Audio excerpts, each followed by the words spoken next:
एक देश एक चुनाव का जो बिल है वो स्वीकार किया गया और बिल के पक्ष में 269 वोट पड़े और विपक्ष में 198 वोट पड़े।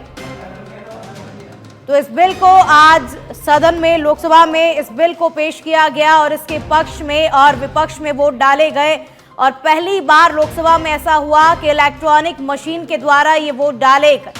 और फिलहाल की 3 बजे तक के लिए लोकसभा की कार्यवाही को स्थगित कर दिया गया है। आपको बता दें कि कैबिनेट की मंजूरी मिलने के बाद में one nation one election bill को आज लोकसभा में केंद्रीय कानून मंत्री अर्जुन राम मेघवाल के द्वारा पेश किया गया और इसको पेश करने के लिए पहली बार लोकसभा में इलेक्ट्रॉनिक मशीनों का उपयोग किया गया। इलेक्ट्रॉनिक मशीनों के द्वारा वोट डाला गया। और अधिक जानकारी के साथ राजीव जी हमारे साथ फोन लाइन पर जुड़ चुके हैं। राजीव, आप 3 बजे तक के लिए देखिए लोकसभा की कार्यवाही को अभी स्थगित कर दिया गया है, तो और पक्ष में भी वोट पड़े और विपक्ष में भी वोट पड़े, क्या कुछ पूरी कार्यवाही रही, किस तरीके से?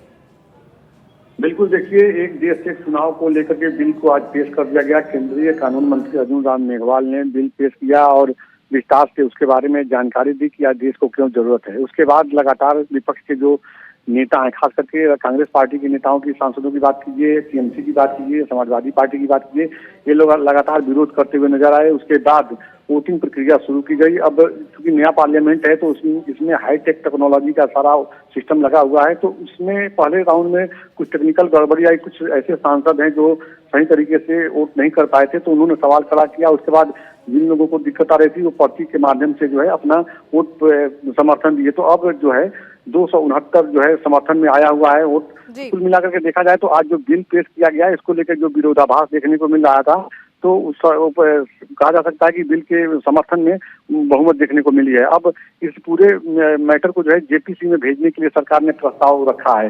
खुद का केंद्रीय कानून मंत्री अर्जुन राम मेघवाल ने इस प्रस्ताव को रखा है। अब एक मामला जो है जेपीसी में जाएगा और जेपीसी में सभी राजनीतिक दलों के जो नेता होते हैं, तो उनमें से नेताओं को चुना जाता है, वो मेंबर बनते हैं। अब उस पर विस्तार से चर्चा किया जाता है। फिर उसके बाद एक बिल जब लाया जाएगा लोकसभा में तो उस पर विस्तार से चर्चा की जाएगी।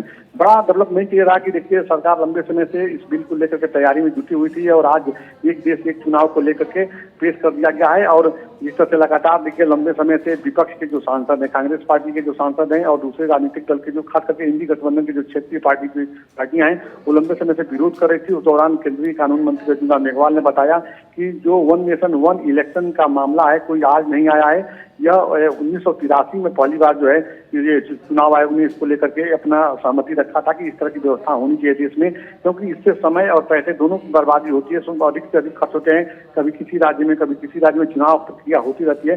तो वन नेशन वन इलेक्शन अगर होता है तो यह देश के विकास में जो बाधाएं होती हैं, क्योंकि देखिए जब आचार संहिता लग जाती है, किसी भी स्टेट में लग जाता है, तो वहाँ पर डेवलपमेंट कार्य रुक जाते हैं और हर राज्य में कभी न कभी लगातार चुनाव प्रक्रिया चलती रहती है। तो वन नेशन वन मांग है, जिस तरह से देश को विकास की गति को पकड़ाना है, 2047 तक आर्थिक रूप से भारत को विकसित राष्ट्र बनाना है। तो ये तमाम जो विजन है प्रधानमंत्री नरेंद्र मोदी का, उसको लेकर सरकार उस रोड मैप पे काम कर रही है और यही समय की मांग है। विस्तार से उन्होंने जानकारी दी है, लेकिन अगर देखा जाए तो अभी भी जो खास करके जो कांग्रेस पार्टी और दूसरे इंडी गठबंधन के जो सांसद हैं, वो लगातार अभी भी सवाल खड़ा कर रहे हैं।